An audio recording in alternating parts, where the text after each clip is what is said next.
নমস্কার, দেখছেন বলো কি জানতে চাও। আমি সায়ন আপনাদের সঙ্গে।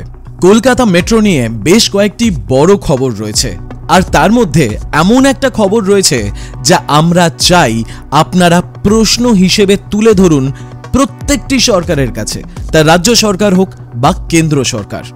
আমরা বলো কি জানতে চাও এর মাধ্যমে সেই খবরটা তো তুলে ধরছি, শুধু তাই নয়, কোন কোন ভালো খবর রয়েছে সেগুলোও জানাচ্ছি। আসলে বিষয়টি হচ্ছে পয়লা বৈশাখের আগেই বড় সুখবর। দ্রুত সেক্টর 5 থেকে তেঘুরিয়া হয়ে হলদিরাম পর্যন্ত মেট্রোর কাজ শুরু করতে চাইছে ভারতীয় রেল। সূত্রের খবর, ইতিমধ্যেই কলকাতা মেট্রোর তরফে মেট্রো লাইন সম্প্রসারণের জন্য জমি চেয়ে বিজ্ঞপ্তি জারি করা হয়েছে। বিশেষজ্ঞদের মতে একবার এই রুটে মেট্রো চালু হয়ে গেলে বদলে যাবে কলকাতার ছবি। সল্টলেক সেক্টর 5 থেকে হলদিরাম পর্যন্ত মেট্রো পরিষেবা চালু করতে রেলের খরচ হতে পারে 2365 কোটি টাকার মতন। মূলত সেক্টর 5 থেকে তেঘুরিয়া হয়ে সোজা হলদিরাম যাওয়ার পথে মোট 6.5 কিলোমিটার রাস্তা পড়বে। এই গোটা রুটে 5খানা স্টেশন থাকবে। সেই পথে এলিভেটেড করিডোর করতে চায় মেট্রো রেল কর্তৃপক্ষ। স্টেশনগুলির নাম যথাক্রমে Kestopur bus stop, Dumdum park bus stand, Baguiati, Raghunathpur ও তেঘুরিয়া। এই গোটা রুটে মাটির নিচে থাকবে 1.5 কিলোমিটার, বাকি অংশ থাকবে এলিভেটেড। এবং খবরও এসছে এই বহু প্রতীক্ষিত মেট্রো প্রকল্পের জন্য টাকা দেবে কেন্দ্রীয় সরকার। অন্যান্য রাজ্যে যখন র্যাপিড ট্রানজিট সিস্টেমের ওপর কাজ করা হয়, কোনো মেট্রো সিটিকে ঢেলে সাজানোর প্রশ্ন ওঠে, সে সময় রাজ্য সরকারের তৎপরতা সব থেকে বেশি থাকে। কিন্তু কলকাতার ক্ষেত্রে ছবিটা একদম আলাদা। র্যাপিড ট্রানজিট সিস্টেমের ক্ষেত্রে রাজ্য সরকার কোনোভাবেই নেগোশিয়েট তো করেই না, বরঞ্চ নানান রকম জটের কথা বারংবার সামনে তুলে ধরে।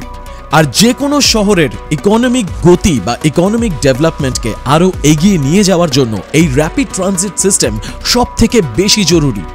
যান চলাচল নিয়ন্ত্রণ করা এবং কাজের সময় রাস্তা ফাঁকা করে গাড়ি আনা নেওয়ার ব্যবস্থা করে দেওয়াটাই সব কাজ নয়।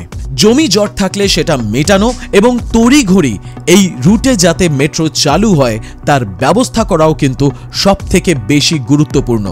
যদি সেটা একা কেন্দ্র সরকার করবে বলে ঠিক করে, তাহলে রাজ্যেরও কিন্তু যত তাড়াতাড়ি কাজটা শেষ করা যায় এবং মানুষ উপকৃত হয় সেই দিকে নজর দেওয়াটাও জরুরি। কারণ যত বেশি ডেভেলপমেন্টের কাজ হবে, যত বেশি ইনফ্রাস্ট্রাকচারের উপর কাজ হবে, তত বেশি ইনভেস্টররা ইন্টারেস্টেড হবে। সেটা রিয়েল এস্টেট হোক বা একই সাথে কোনো রকমের বড় কারখানা খোলা হোক বা অফিস বিল্ডিং তৈরি করা হোক, এই সব কিছুই কিন্তু নজরে থাকে। তার কারণ মানুষের যাতায়াতের জন্য, যারা কর্ম করতে আসবে সেই সমস্ত কর্মচারীদের জন্য যাতে ট্রাভেলটা খুব স্মুথ হয়, সেই দিকেও নজর রাখতে হয়। এনিওয়েজ, কেন্দ্র সরকারের তরফ থেকে যখন বিজ্ঞপ্তি দেওয়া হয়েছে, তখন আমরা অনুমান করব যে রাজ্য সরকার নিজের সদিচ্ছায় যত তাড়াতাড়ি সম্ভব মানুষকে একটা সুন্দর ব্যবস্থা দেওয়ার চেষ্টা করবে। কারণ এই রুটটির কাজেই কিন্তু বহু প্রশ্ন উঠেছিল, রাজ্য সরকার কিন্তু হাত তুলে দিয়েছিল। এবার রাজ্য সরকার যখন করবে না বলেই দিয়েছে, তখন কেন্দ্র সরকার যখন নিজের থেকে ইনিশিয়েটিভ নিয়েছে, তখন জমি জট মেটানো এবং কাজটা যাতে দ্রুত হয় সেই বিষয়ে প্রশ্ন করা এবং সেই বিষয়ে নজর রাখা এবং কাজটাকে দ্রুত শেষ করার জন্য যা যা করতে হয় নিশ্চয়ই রাজ্য সরকার করবে। আর যদি না করে, তাহলে প্রশ্ন করতে আমাদের বাধা কোথায়? সম্প্রতি খবর এসছে যে 28শে এপ্রিল আমাদের 2 থেকে 6 কিলোমিটারের যে স্ট্রেচ ছিল ইস্ট ওয়েস্ট মেট্রোর জন্য, সেটা কিন্তু চালু হতে চলেছে।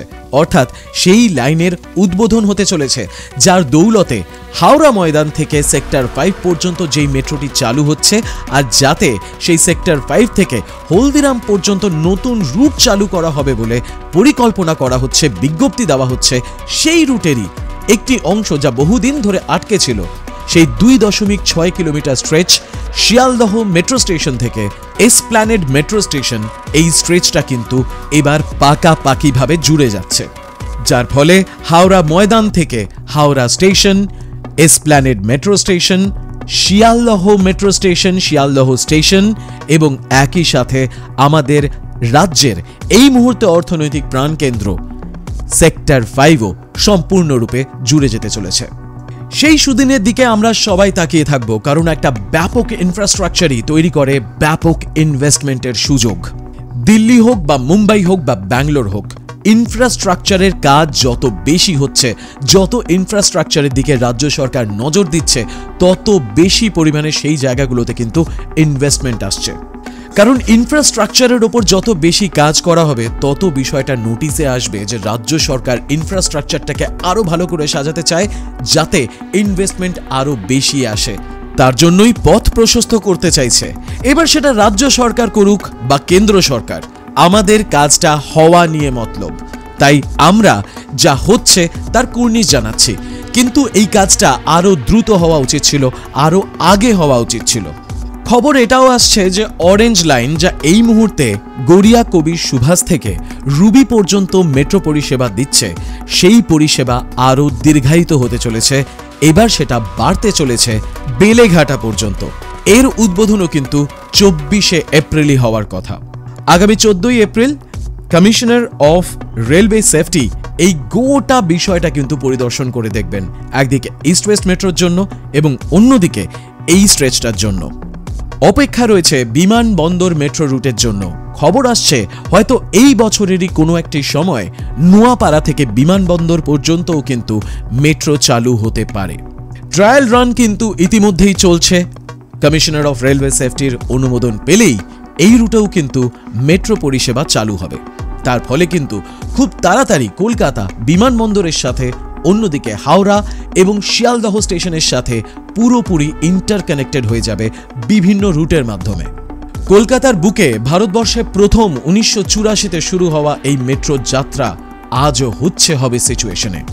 আর 2000 সালেই ভারতবর্ষের বুকে একটি মেট্রোপলিটন সিটি দিল্লি জুড়ে ফেলেছে তার গোটা শহরকে, উত্তর থেকে দক্ষিণে, পূর্ব থেকে পশ্চিমে মেট্রো পরিষেবার মাধ্যমে।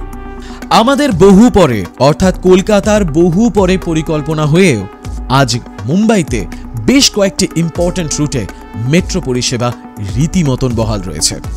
রাজ্য এবং কেন্দ্র যৌথভাবে এই প্রকল্পগুলির ওপর কাজ করছে, কিন্তু আমাদের রাজ্যে কোথায় বাধা আসছে?